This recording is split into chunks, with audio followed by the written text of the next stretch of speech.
तो हम बात करते हैं यार सूफी मूवमेंट की।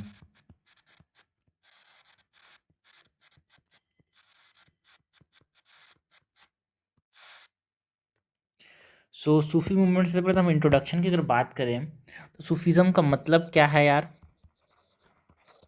सो इंट्रोडक्शन में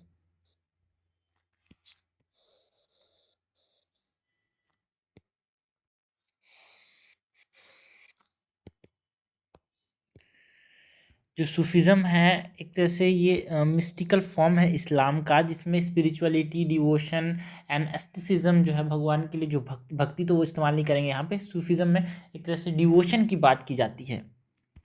जैसे भक्ति मूवमेंट है हिंदुइज्म में, उसी प्रकार का सूफीज़म है in Islam. Is a mystical form of Islam that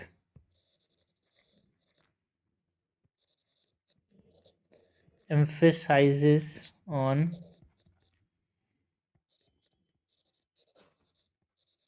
spirituality, devotion, and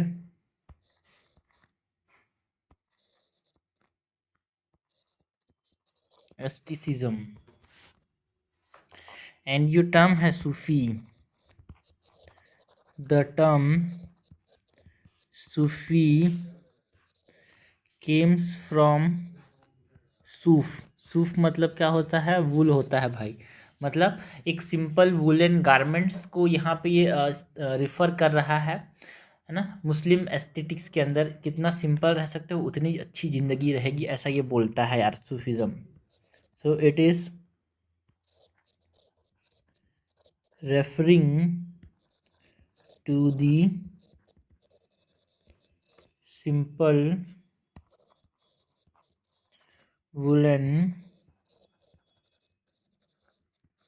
garments of early Muslim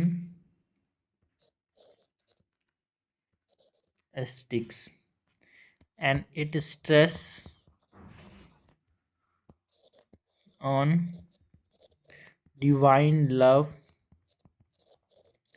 inner purity, and the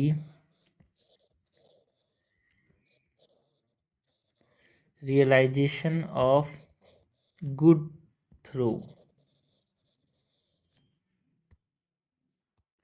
भगवान का यहाँ पे प्राप्ति होगी, realisation of God not good. ठीक है। सो भगवान की प्राप्ति कैसे होगी भाई, ये कैसे बोलता है जो भगवान बोलते हो इस्लाम में। सो इसने बोला through meditation, self discipline and ascetic practice. मतलब आपको अलग रहना है, दुनिया को त्यागना है। Realisation of God through meditation, self discipline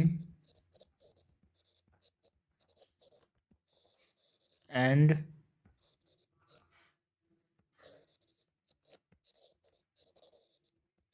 asterisk practice. ठीक है भाई।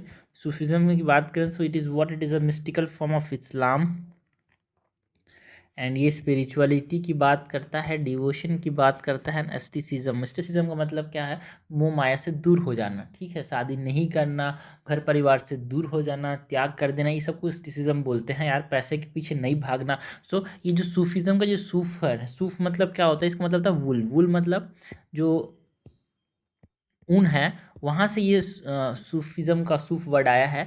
मतलब ये बोल रहा है कि एक सिंपल गारमेंट जो है, असली एस्टिक्स जो होते थे, अर्ली मुस्लिम एस्टिक जो होते थे, वो ऐसे इसको पहनते थे, तो वो इसको रिफर कर रहा है लुक वाइज। ठीक है।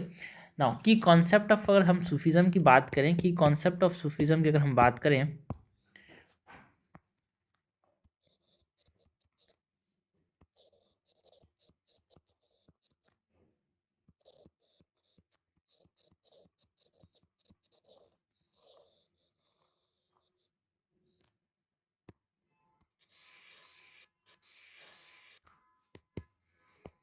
की कॉन्सेप्ट ऑफ सूफिज़्म की बात करें सो अगर हम बात करें कोर बिलीफ ऑफ सूफिज़्म की, सो सूफिज़्म क्या मानता है, that is love for God, means इश्क होना चाहिए। इस्लाम में जो वर्ड है लव के लिए वो है इश्क, भगवान के लिए इश्क होना चाहिए। सेल्फ एनिहिलेशन मतलब पनाह जिसको बोलते हैं, डिवाइन प्रॉक्सिमिटी दैट इज़ कुर्बत, या फिर भगवान की यूनिटी पे ध्यान देना है, भगवान के साथ मिल जाना है, यूनिटी विद गॉड, ये सब चीज़ों पे विश्वास रखता है यहाँ पे सूफिज़्म यार। So core belief of Sufism is love for God, that is इश्क।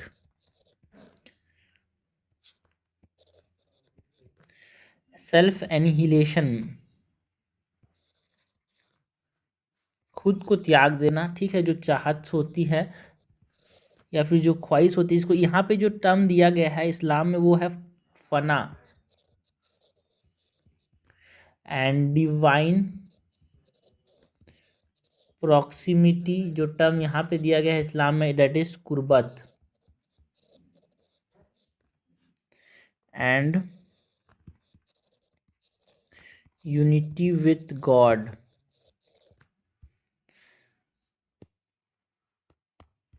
कोर बिलीफ के बाद जो सूफीज या फिर ऑर्थोडॉक्स इस्लाम की बात करें, Sufis versus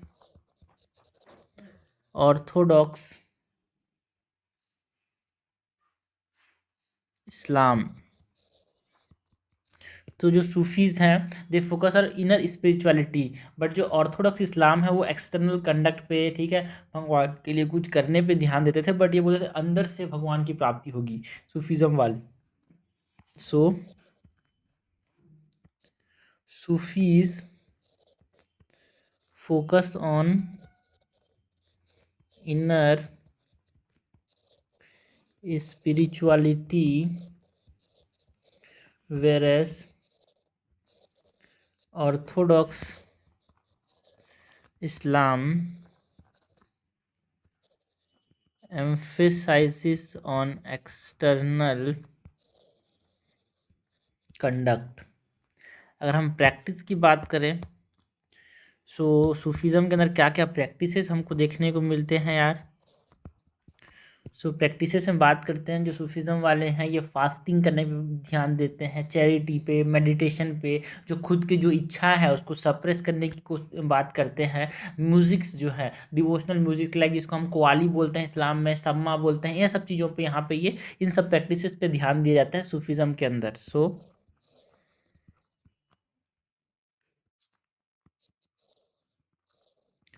meditation, fasting, charity, suppression of desires and devotional music, that is सम्मा और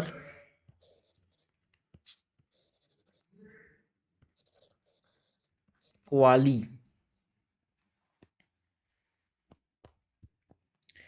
सिलसिलास की बात करते हैं यहाँ पे सूफीज़म में यार, जिसको हम ऑर्डर्स बोलते हैं। सिलसिलास की बात करें, दैट इज ऑर्डर्स की बात करें, सो सूफीज जो हैं they were organise into different different orders यार, या फिर सिलसिला, जिसको एक टीचर लेड करता है, जिसको पीर कहते हैं, एंड इसके डिसाइपल्स जो होते हैं इसको बोलते थे मुरीद्स यार, ठीक है, एक भक्त होंगे और उनके गुरु होंगे। So Sufis where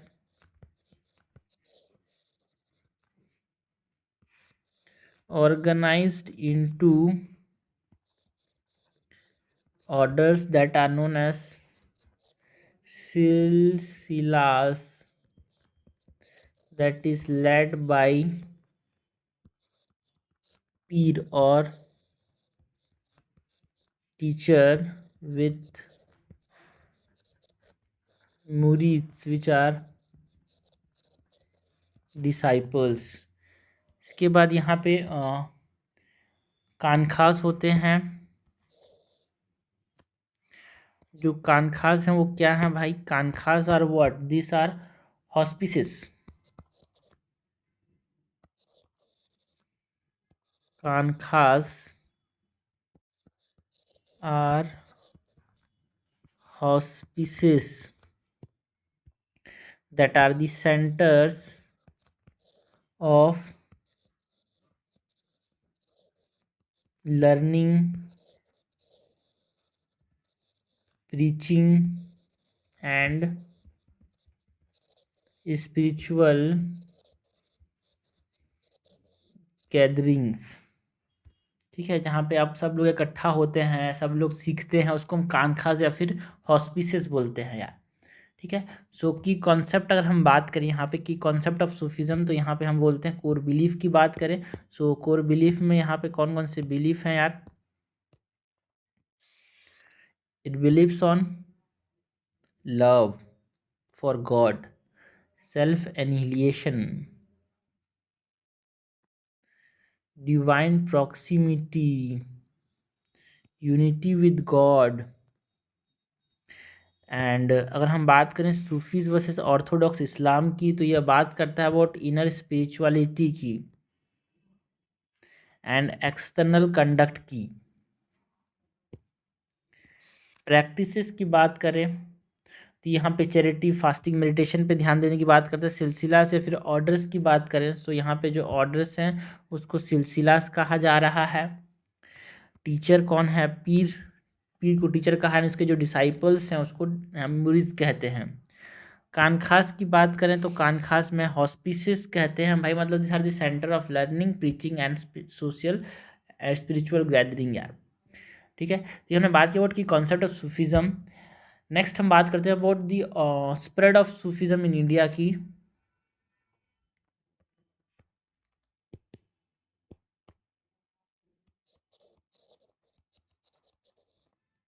spread of Sufism in India.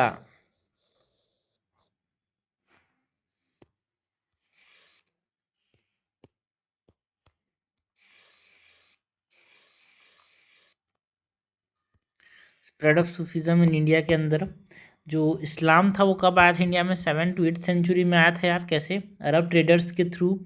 And जब कॉन्क्वेस्ट हुआ सिंध का मोहम्मद बिन कासिम, तो उसके थ्रू यहाँ पे क्या आया? इस्लाम इंडिया में आया। सो इस्लाम entered India in 7 to 8th century CE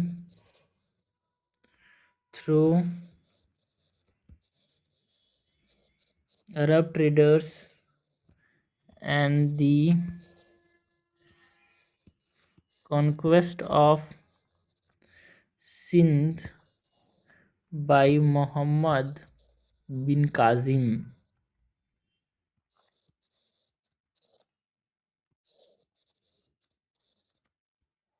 and जो सूफिज्म है it developed as a distinct movement by the 11th century। किसके अंदर ये बढ़ा भाई? ग्रोइंग अंडर दी दिल्ली सल्तनत, बाद में मुगल्स के अंदर। Growing under the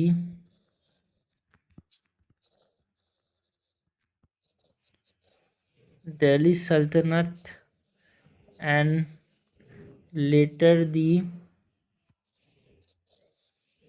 Mughals. So Sufism entered through the Arab traders यार। The conquest of Sind, Muhammad Qasim ने जो किया था। यहाँ पे सूफिज़म एक डिस्टिंक्ट मूवमेंट जैसा 11th सेंचुरी में बढ़ा भाई, बाद में दिल्ली सल्तनत के अंदर एंड मुगल्स के अंदर ये और बढ़ा। मेजर सूफी ऑर्डर्स या फिर मेजर सूफी सिलसिलास की अगर हम बात करें इंडिया के अंदर,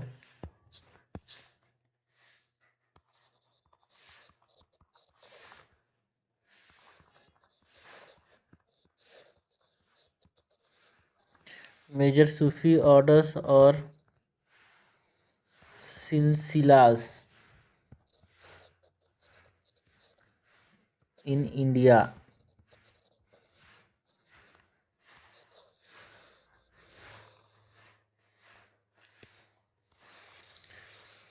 तो सबसे पहले तो हम बात करेंगे अबाउट दी चिश्ती सिलसिला।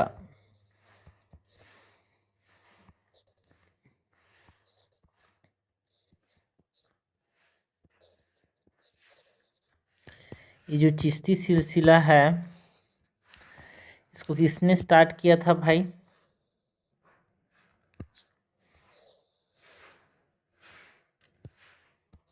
It is founded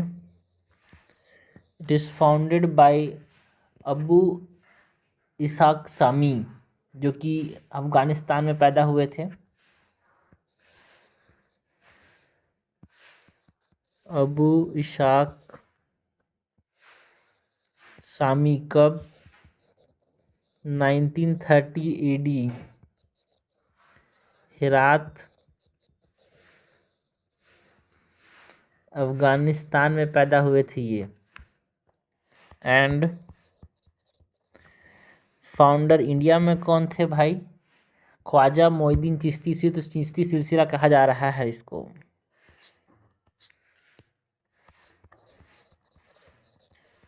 founder in India की बात करें तो Khwaja Moinuddin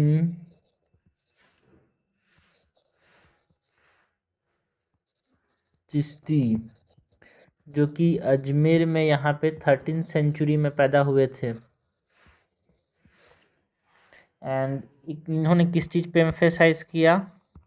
emphasise on love, tolerance, specificity and devotion, भक्ति या फिर डिवोशन टू द गॉड यार, खुद को गॉड को सौंप देना।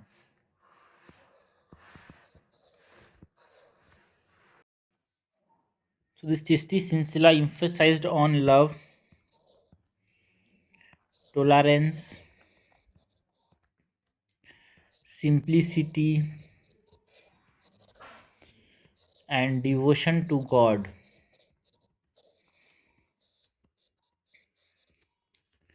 यहाँ पे अगर हम चिश्ती सिलसिला के फेमस सेंट की बात करें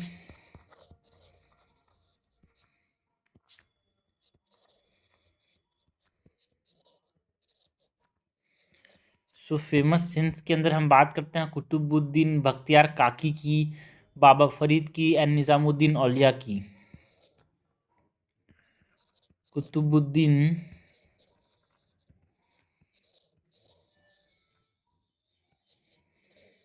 बख्तियार काकी, बाबा फरीद एंड निज़ामुद्दीन औलिया, ये सब यहाँ के जो चिश्ती सिलसिला है इसके फेमस सेंट थे। एंड यहाँ पे ये पॉलिटिकल इन्वॉल्वमेंट की बात करता था, जो रॉयल पैट्रोनेज होते थे ना उसको यहाँ पे ये एक तरह से रिजेक्ट करता था। सो मतलब एक तरह से पॉलिटिकल इन्वॉल्वमेंट को अवॉइड करता था यार। जो चिश्ती सिलसिला है, रॉयल जो राजा है उनके साथ मिल के काम करना इसको ये पसंद नहीं करते थे। So they avoided royal involvement and rejected royal patronage. सी हमने बात की अबाउट दी चिश्ती सिलसिला। चिश्ती सिलसिला के मेन इंपॉर्टेंट क्या है? इंडिया के अंदर इसको ख्वाजा मोइनुद्दीन चिश्ती ने यहाँ पे स्टार्ट किया था 13th सेंचुरी में। एंड कुतुबुद्दीन बख्तियार काकी इसके इंपॉर्टेंट फेमस सेंट थे। Baba Farid and Nizamuddin Auliya are the famous saint यार। एंड ये पॉलिटिकल इन्वॉल्वमेंट को अवॉइड करता था। तो अगर क्वेश्चन आता है कि in which of the following Sufi सिलसिलाज जहाँ पे पॉलिटिकल इन्वॉल्वमेंट को अवॉइड किया जाता था, तो आपको बोलना है चिश्ती सिलसिला के अंदर, जो कि रिजेक्ट भी करता था रॉयल पैट्रोनेज को। नेक्स्ट जो सिलसिला जिसकी हम बात करेंगे इट इज़ दी शरावदी सिलसिला। शरावदी सिलसिला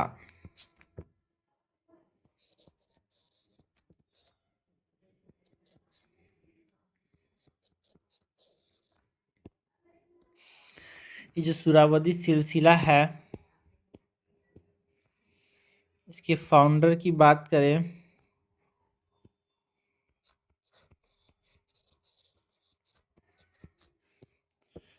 इसमें हमारे पास शिहाबुद्दीन सरावादी जो थे, जिनको बगदाद कहा जाता था, उन्होंने इंट्रोड्यूस किया एक तरह से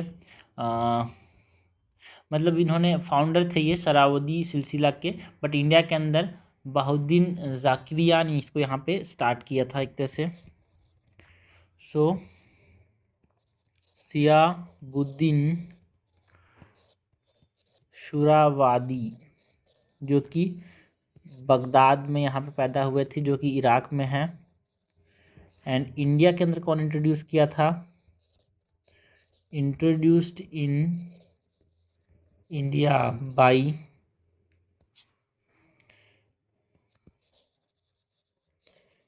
introduced in India by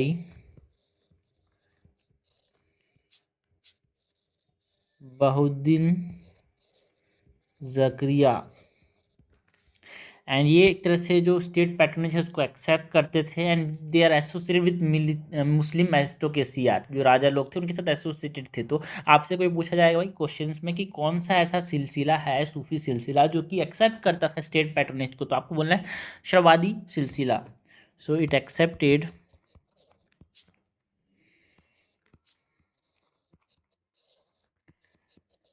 state patronage and associated with Muslim aristocracy and जो शुरावादी सिलसिला है emphasise on balance between maternal life and spirituality, emphasized a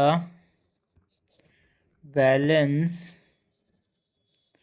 between material life and spirituality, दोनों के बीच का एक बैलेंस होना चाहिए भाई, तालमेल होना चाहिए, है ना। तो एक तरह से ये अपने आप को political life and royal patronage से अलग रखने की बात नहीं करता था, इसीलिए तो स्पिरिचुअलिटी जो है भक्ति मतलब एक भगवान के लिए अपने आस्था, और एक तरह से मैटेरियल लाइफ मतलब पैसा इकट्ठा करना है, असली ज़िंदगी जीनी है, उस सब चीज़ दोनों के बीच में एक बैलेंस रखने की बात करता था। एंड जो मिस्टिसिज्म है उसके बीच में बैलेंस, एंड जो इस्लामिक स्कॉलरशिप है उसके बीच में बैलेंस को प्रमोट करने की बात करता था शुरावादी सिलसिला।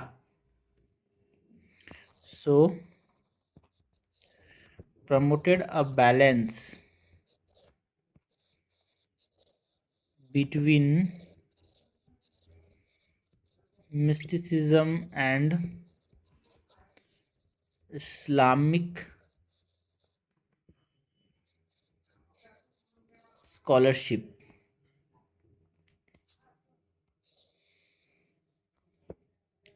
नेक्स्ट हम बात करेंगे अबाउट नक्शबंदी सिलसिला की। तो यहाँ पे जो शुरावादी सिलसिला, इसके बारे में इंपॉर्टेंट चीज़ क्या है कि भाई देखो, ये एक्सेप्ट करता था स्टेट पैट्रोनेज को, and it is associated with Muslim aristocracy, ये सब इंपॉर्टेंट एमसीक्यूज है बनते हैं यहाँ से। And it talks about balance between material life and spirituality यार, मिस्टिसिज्म के बीच में बैलेंस एंड इस्लामिक स्कॉलरशिप के बीच में बैलेंस को प्रमोट करने की बात करता है ये शुरावादी सिलसिला। नेक्स्ट हम बात करते हैं अबाउट नक्शबंदी सिलसिला की।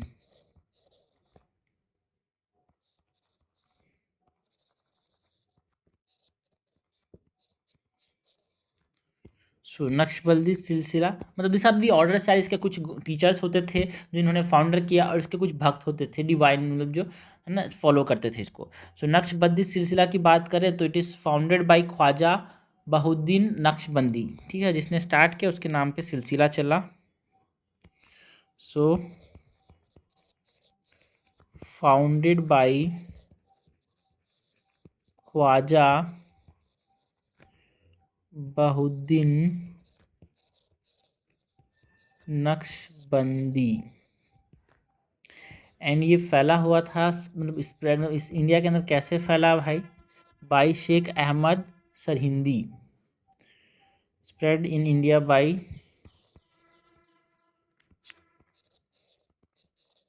शेख अहमद सरहिंदी एंड जो ऑर्थोडॉक्स एंड कंजर्वेटिव एक तरह से ये सिलसिला था। It emphasize on strict adherence to the शरिया यार, जो इस्लामिक लॉ है, इस्लामिक लॉज हैं उससे एक तरह से स्ट्रिक्ट एडहेरेंस की, उससे जुड़ा रहना, हर चीज़ उसके हिसाब से ही होना, उसकी ये बात करते थे। तो आपसे कोई पूछेगा एमसीक्यूज में कि इनमें से कौन सा सिलसिला, चारों सिलसिले नाम दे दिया जाएगा, चिश्ती, शरावादी, नक्शबंदी एंड कदरी सिलसिले, चार सिलसिला के बारे में आपसे पूछा जाएगा। इनमें से कौन सा है जो कि स्ट्रिक्ट एडहेरेंस ऑफ शरिया के बारे में बात करें, तो आपको बताना है नक्शबंदी सिलसिला, strict adherence to sharia. And जो सम्मा है that is music tomb veneration या फिर हिंदू मुस्लिम इंटरेक्शन को एक तरह से अपोज करता था यार। मतलब ये सबसे, अगर एडरेंस टू शरिया की बात करें तो एक तरह से जो आज की जो चीज़ें हो रही है उसको ये रोकना चाहेगा। सो अपोज्ड सम्मा that is music tomb veneration and Hindu Muslim interaction जो होता है उसको एक तरह से ये अपोज करता था। एंड जो अकबर का जो लिबरल रिलीजियस पॉलिसी से जो दीन इलाही बोला कि हम लोग पीस सब धर्मों के बीच में रखेंगे, है ना, उसको ही क्रिटिसाइज करता था।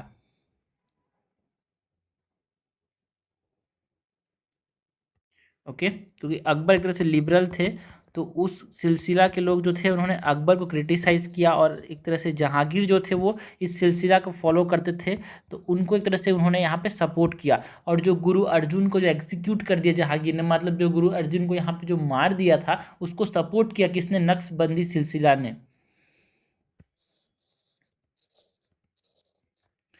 Religious policies that is Din e Ilahi and supported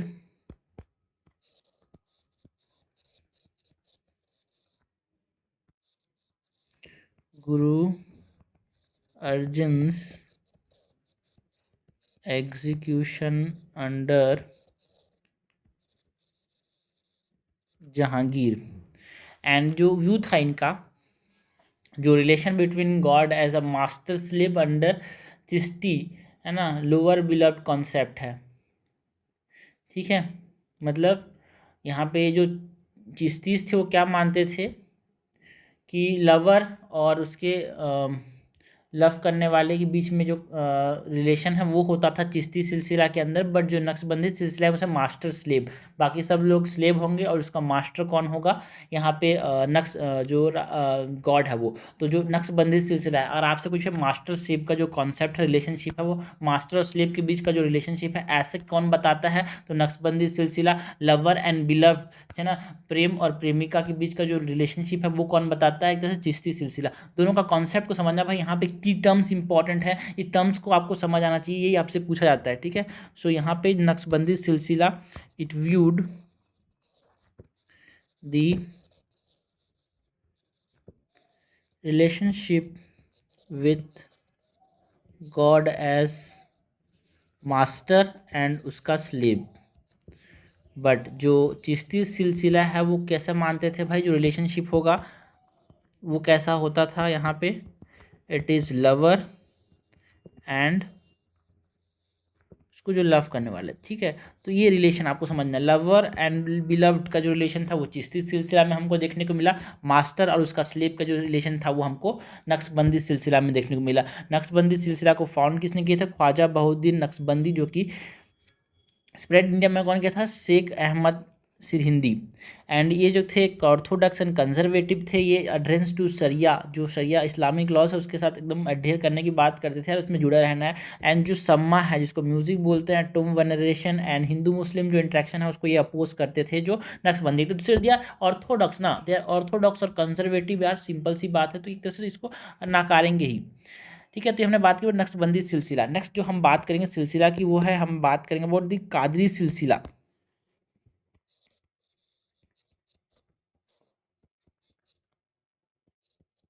Qadri सिलसिला और कादरी ऑर्डर।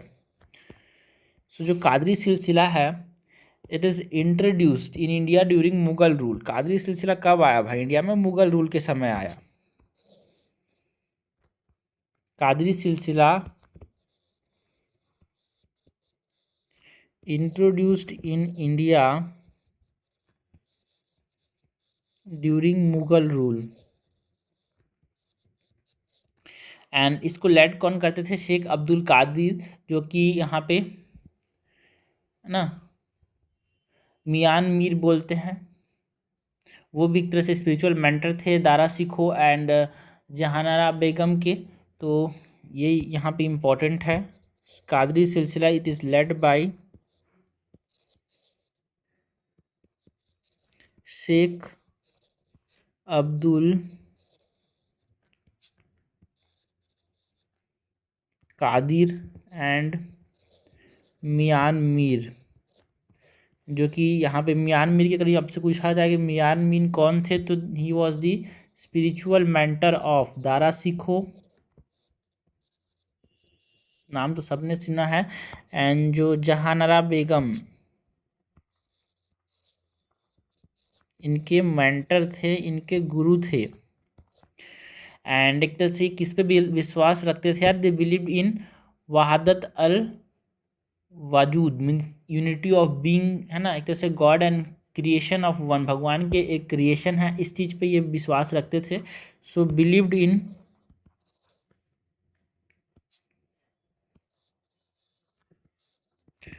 वहादत अल वजूद, means unity of being, God जो है एंड उसका क्रिएशन जो है एक ही चीज़ है, भगवान और उसका बनाया हुआ इंसान दोनों एक ही हैं, इस चीज़ पे ये विश्वास रखते थे। एंड जो ऑर्थोडॉक्स रिजिडिटी, जो कि यहाँ पे नक्शबंदी सिलसिला बात करता था ऑर्थोडॉक्स रिजिडिटी की, उसको एक तरह से अपोज करते थे यार। Oppose orthodox rigidity and promoted religious harmony, promoted religious harmony. ठीक है, तो ये हमने बात की अबाउट कादरी सिलसिला। कादरी सिलसिला में इंपॉर्टेंट चीज़ें ये हैं कि यहाँ पे ये जो है वहादत अल वजूद की बात करता है, मतलब गॉड एंड उसका क्रिएशन एक है। मियान मीर जो कि स्पिरिचुअल मेंटर थे यहाँ पे दारा सिखो एंड जहानारा बेगम के, मुगल्स के समय ये हमको देखने को मिला, कादरी सिलसिला यार इंट्रोड्यूस हुआ था। एंड जो अपोज करते थे ये किसको? जो ऑर्थोडॉक्स रिजिडिटी है एंड एक तरह से रिलीजियस हार्मोनी को प्रमोट करते थे। मतलब एक तरह से पूरा दो चीज़ आपसे क्वेश्चन पूछा जाएगा। नक्शबंदी सिलसिला जो है वो ऑर्थोडॉक्स एंड कंजर्वेटिव था, कौन अपोज करता था ऑर्थोडॉक्सी को? तो कादरी सिलसिला।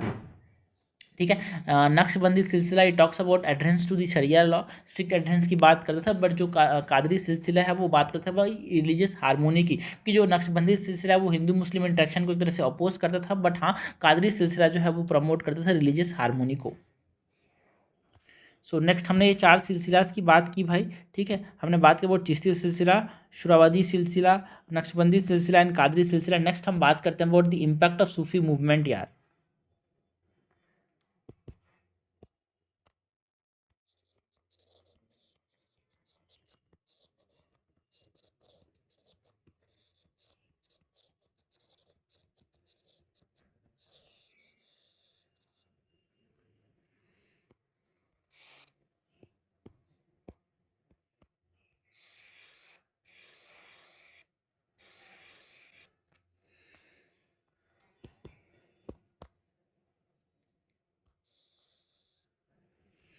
इम्पैक्ट ऑफ सूफी मूवमेंट के अंदर हम बात करते हैं, सबसे पहले तो इसने जो भक्ति मूवमेंट है उसको इन्फ्लुएंस किया यार।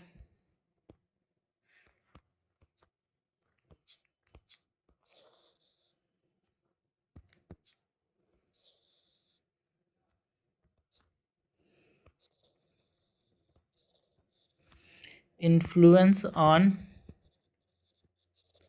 भक्ति movement.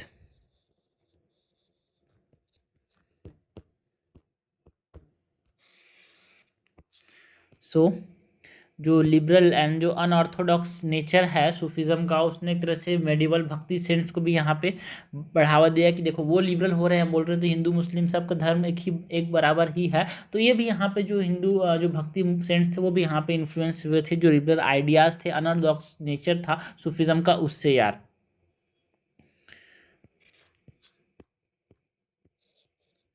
The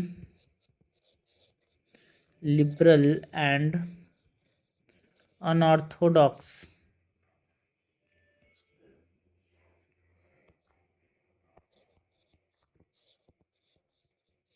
the liberal and unorthodox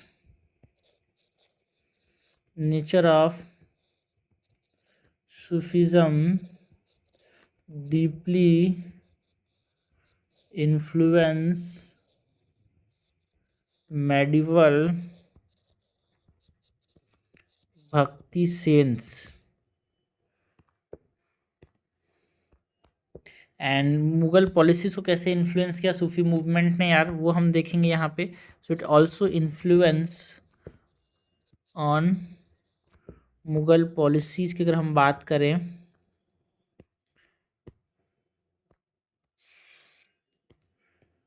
सो जो अकबर था, जो मुगल एम्परर, वो एक तरह से इन्फ्लुएंस था सूफी डॉक्ट्रिन से, जिसकी वजह से इसने जो रिलीजियस आउटलुक है इसका, जो धर्म को देखने का जो नज़रिया था वो बदला। उससे वजह से जो रिलीजियस टॉलरेंस प्रमोट हुआ एंड जो सिंक्रिटिज्म है, ठीक है, धर्मों को एक साथ रखना, उसका जो कॉन्सेप्ट, जो इसने जो दीन इलाही का जो ये कॉन्सेप्ट लाया, वो ये सब चीज़ों से इन्फ्लुएंस था भाई, जो सूफी मूवमेंट्स थे उससे इन्फ्लुएंस था। सो अकबर दी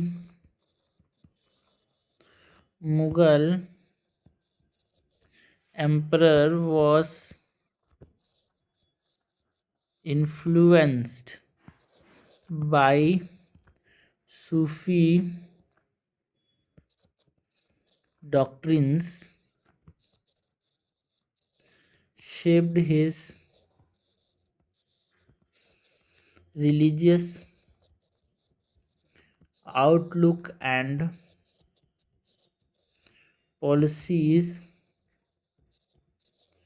promoting tolerance and syncretism।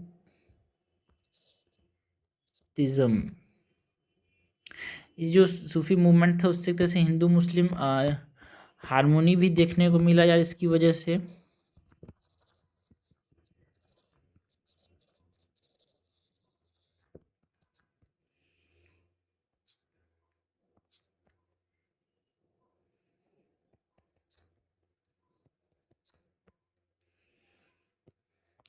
जैसे कि जो सूफिज़्म है अलॉन्ग साइड दी भक्ति मूवमेंट, इसने क्रूशियल रोल प्ले किया हिंदू मुस्लिम रिलेशन को एक तरह से ब्रिज किया यार, है ना, सॉलिडारिटी एंड ब्रदरहुड, भाईचारा मेंटेन किया इस देश में। सो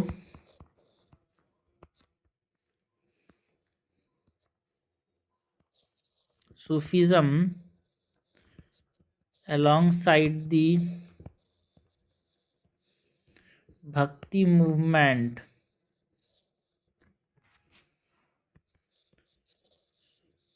played a crucial role in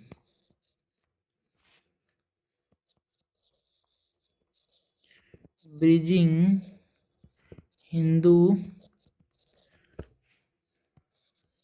Hindu Muslim relation, fostering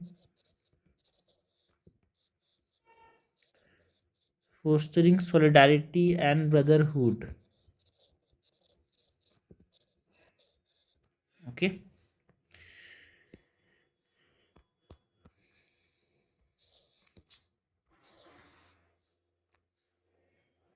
सूफिज़्म का अगर हम सोशल एंड कल्चरल इम्पैक्ट की बात करें,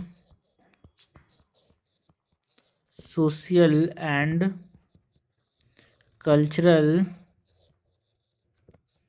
इम्पैक्ट अगर हम बात करें तो एक चीज़ है यहाँ पे यार, जो रूट्स हैं बोथ हमारे पास सूफिज्म जैसा वो लोगों को लेता था from both the rural and the urban areas. जो पीपल्स थे है ना, जो लोग थे वो अक्रॉस द डिफरेंट सोसाइटी के जो स्टेटस हैं, डिफरेंट डिफरेंट है ना वर्ग है, वहाँ से यहाँ पे लोग इन्फ्लुएंस होते थे थ्रू दी सूफी मूवमेंट। ऐसा नहीं किसी पर शहरों में यहाँ पे सूफी मूवमेंट जो है वो बढ़ावा में नहीं, गाँव से भी हर स्टेटा ऑफ सोसाइटी से यहाँ पे लोग इन्फ्लुएंस हुए थ्रू दी सूफी मूवमेंट। तो इसका कल्चरल एंड सोशल इम्पैक्ट भी रहा यार सूफी मूवमेंट का।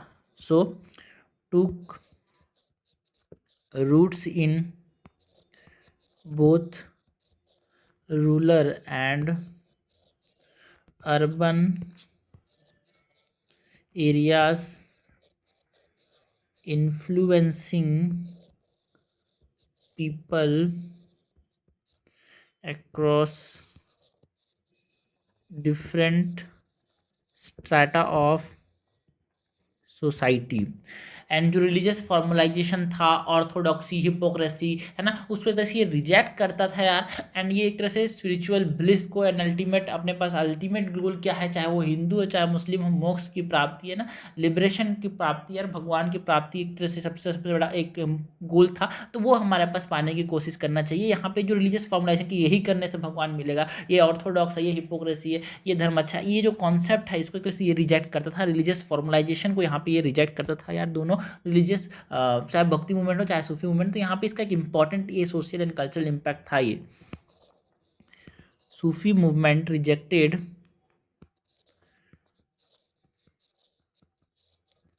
Religious formalism, orthodoxy and hypocrisy,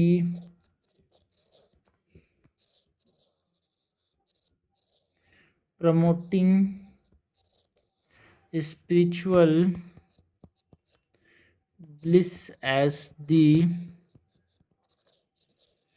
ultimate goal।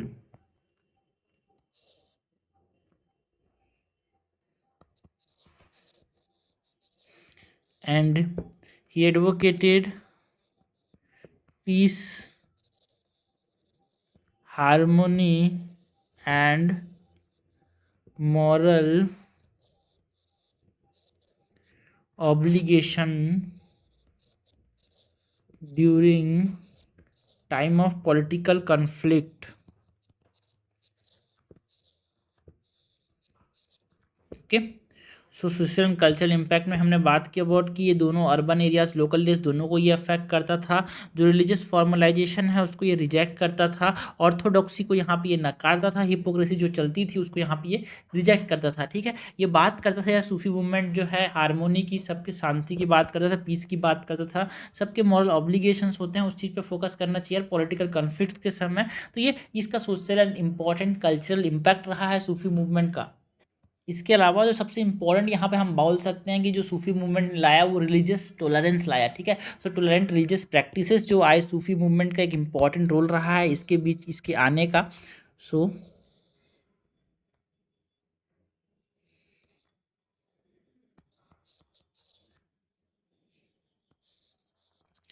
Tolerant religious practices,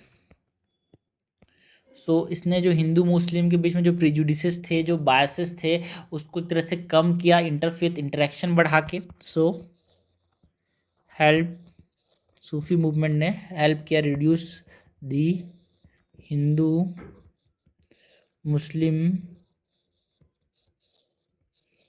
prejudices through interfaith interactions। And जो सूफी सेंट्स हैं they are revered even today, आज भी उनको माना जाता है यार, आज भी उनको पूजा जाता है।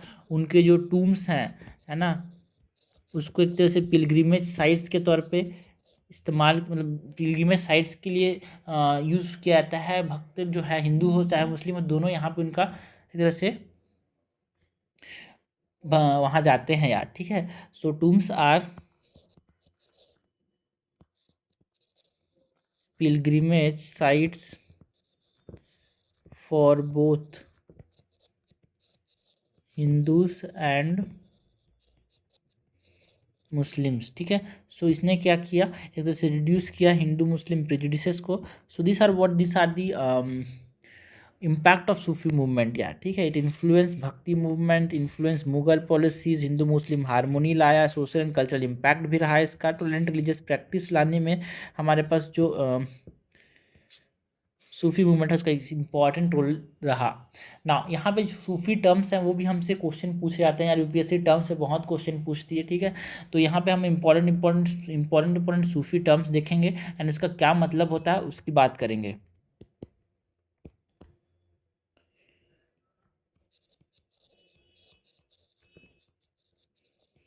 इम्पोर्टेंट सूफी टर्म्स,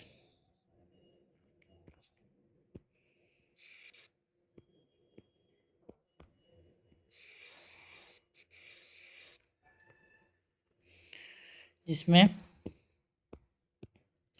अगर हम बात करें यहाँ पे सूफी या फिर पीर या फिर मुर्शिद, इसका मतलब क्या होता है, इसका मतलब होता है भक्त या फिर सेंट, ठीक है। मुरीद, मुरीद का मतलब क्या होता है, सो मुरीद का मतलब क्या होता है, मुरीद मतलब फॉलोअर।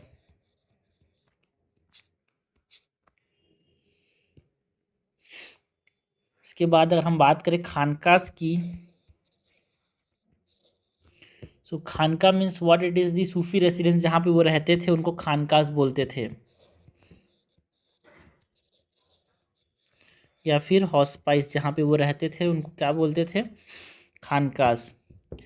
काफिला की बात करें, सॉरी खलीफा की बात करें, सो खलीफा is what, this are the disciples यार। जिक्र, जिक्र मतलब क्या होता है, भगवान के नाम को जो बोलते हैं तो उसको recitation of the God name is called as, ये सब जो टर्म्स हैं वो सब सूफी टर्म्स हैं, इज कॉल्ड एज जिक्र। आज भी बहुत सारे टर्म्स हम, है ना, बोली भाषा में चलते हैं भाई, ज़्यादातर टर्म्स आपको पता ही होंगे, ठीक है। जिक्र के बाद तौबा, सो तौबा means what, it is the repentance of bad deeds, गलत चीज़ को बोलना या फिर उसको फिर से बार बार करना, ठीक है, गलत चीज़ को। So repentance of bad deeds. तौबा के बाद फना, फना means spiritual merging with almighty, भगवान के साथ जुड़ जाना, spiritual merging with the almighty. फन्ना के बाद उर्स की बात करें तो उर्स मतलब क्या होता है, death anniversary of a saint यार, death any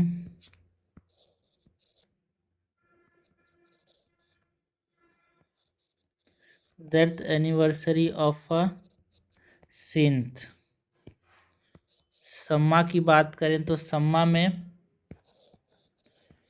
devotional music gathering is called सम्मा, एंड वरा, वरा मतलब क्या, the rejection of offering not given freely, जो भगवान को कुछ चीज़ या फिर गॉड को कोई चीज़ दे रहे हैं उसको रिजेक्ट कर देना। सो अगर उसको फ्रीली नहीं दिया तो उसको रिजेक्ट कर देना, इज कॉल्ड एज वरा। So rejection of offering not given freely, दिल से नहीं देना को यहाँ पे वरा बोलते हैं। जुलाद, जुलाद means what, it is the kindness यार। फक्र, फक्र का मतलब आज ही बताया भाई, वॉलेंट्री पोवर्टी, खुद से यहाँ पे गरीबी को चूज करना। एंड सुहर, it is tolerance.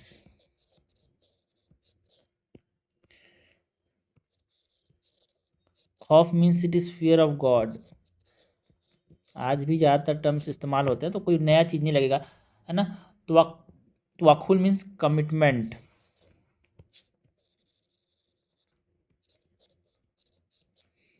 तवक्कुल means containment, एक तरह से आदमी को कैद कर लेना। रिजा, रिजा means what, it is surrender for salvation, भगवान की प्राप्ति के लिए अपने आप को सौंप देना, सरेंडर कर लेना।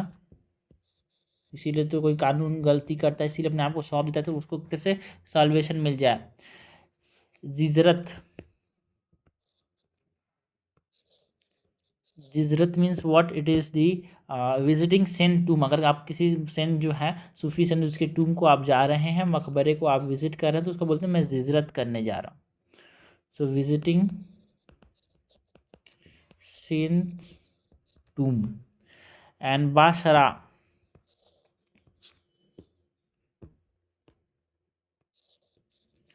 बाशरा, बाशरा means Sufi following Islamic law. कोई अगर यहाँ पे सूफ़ी जो है, अगर वो इस्लामिक लॉ को फॉलो कर रहा है, तो उसको हम क्या बोलेंगे, बाशरा।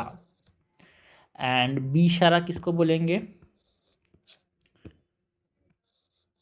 बीशरा। अगर सूफ़ी जो है is not bound by Islamic law, उसको बोलेंगे बीशरा। सूफ़ी नॉट बाउंड बाय। तो ये सब हमने टर्म्स क्यों देखे भाई, बिकॉज यहाँ से क्वेश्चन आते हैं। आप पीवाईक्यूज पे देखो, यहाँ टेस्ट सीरीज में आपको यहाँ से क्वेश्चन देखने को मिलेंगे भाई।